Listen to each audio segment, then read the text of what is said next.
Salut les 20 joueuses et les 20 joueurs un petit peu aussi. Je vais vous présenter Solenia.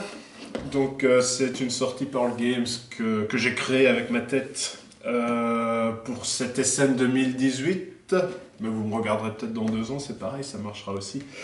Et donc Solenia, je vais vous le présenter en quelques minutes, comme ça vous aurez une bonne idée de ce qu'est le jeu. J'aurais pu me présenter, moi c'est Sébastien de Pearl Games, hein, mais je le fais maintenant, c'est bien aussi. Solenia, c'est un jeu qui se déroule, figurez-vous, sur la planète Solenia. La planète Solenia, elle est ici sur la table. Elle est constituée de différentes bandelettes, mais j'irai dans les détails juste après.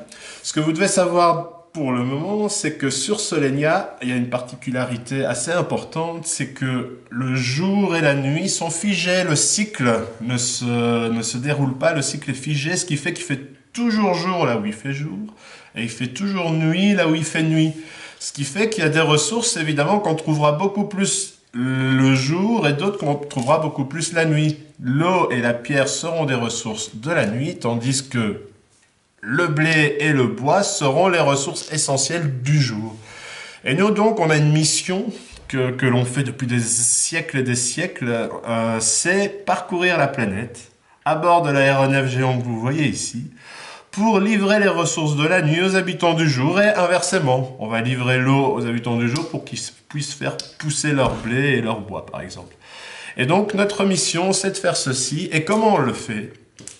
On a chacun un deck de cartes à trous. Voilà, ça c'est très important de le dire, une carte à trous.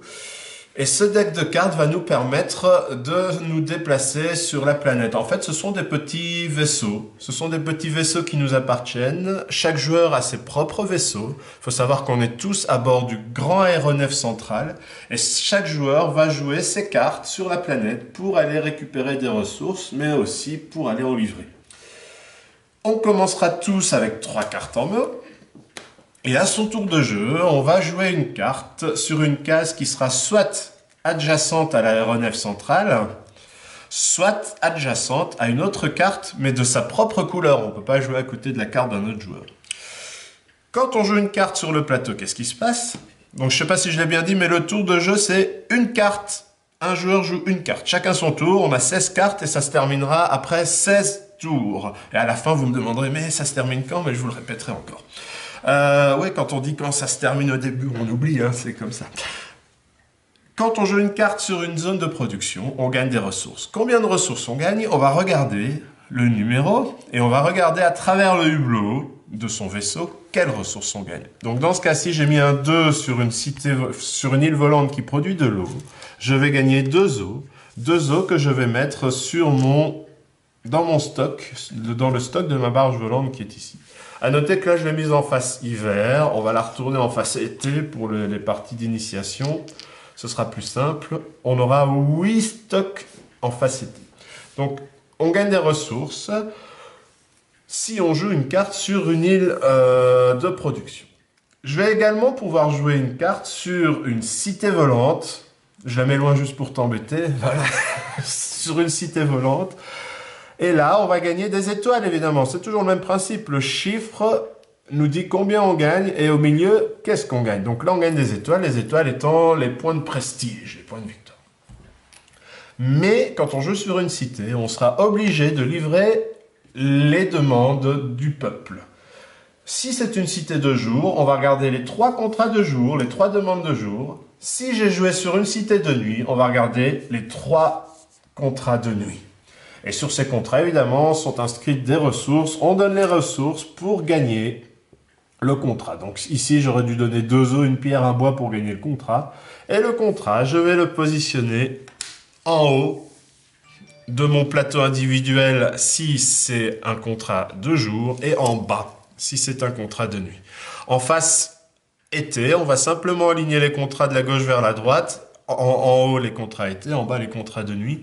Et à chaque fois, on va débloquer un tout petit pouvoir. Dans la face été, ce sont des pouvoirs très simples. On gagne simplement des ressources, voire des points de victoire. Voilà. Tout cela n'est pas figé sur Solenia. Vous vous doutez bien que cet aéronef jaune ne va pas rester au milieu pendant toute la partie. Dès qu'un joueur joue une carte 0, il gagne 0 ressources.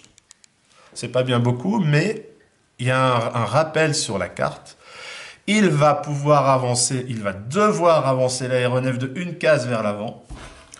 À ce moment-là, on prend la dernière bandelette et on la remet à l'avant, mais dans l'autre sens. Ce qui fait qu'il y a une partie jour en plus et une partie nuit en moins. Si on le refait une nouvelle fois plus tard avec un autre 0, sachant que chaque joueur devra jouer tous ses 0, hein, donc ça arrivera quoi qu'il en advienne, le tout est de savoir quand. Et bien là, vous avez un plateau qui est en configuration jour, ce qui veut dire qu'on va trouver beaucoup de ressources de jour, évidemment, et beaucoup de villes de jour. Il y a encore une de nuit, mais ça devient rare. Donc le but du jeu sera vraiment de se synchroniser sur ce défilement du jour et de la nuit. Voilà, voilà. Je vous ai expliqué presque tout. Hein, en règle, c'est pas très compliqué. Il y a 2-3 détails que vous irez voir vous-même. Hein. Ne jouez surtout pas suite à cette explication. Mais les très gros principes sont là. Quasi tout est là. J'aimerais juste finir en disant que quand vous découvrirez le jeu, jouez-le en face été. C'est mieux, c'est bien, ça fonctionne aussi. Si vous êtes gamer, comme chez 20 jeux, on a tout de suite joué en face hiver, il n'y a pas de souci. C'est un peu plus stratégique, il y a des choix en plus. Mais attention, la face été est très contrôlable aussi. Et c'est en tournoi, par exemple, si on devait faire des tournois, je ferais peut-être presque même en face été, parce que là, on joue qu'avec la dynamique, enfin la mécanique, le central. On rajoute aucune fioriture, c'est le centre. Et le centre permet quand même d'avoir des choix et des délires stratégiques assez intéressants aussi. Donc voilà, et il y a même un troisième mode, mais je l'ai rangé dans la boîte pour pouvoir avoir des pouvoirs variables que l'on draft en début de partie, mais je vous laisserai découvrir ça. Voilà, voilà, j'ai sans doute été vite, mais c'est Solenia chez Pearl Games. Jouez bien.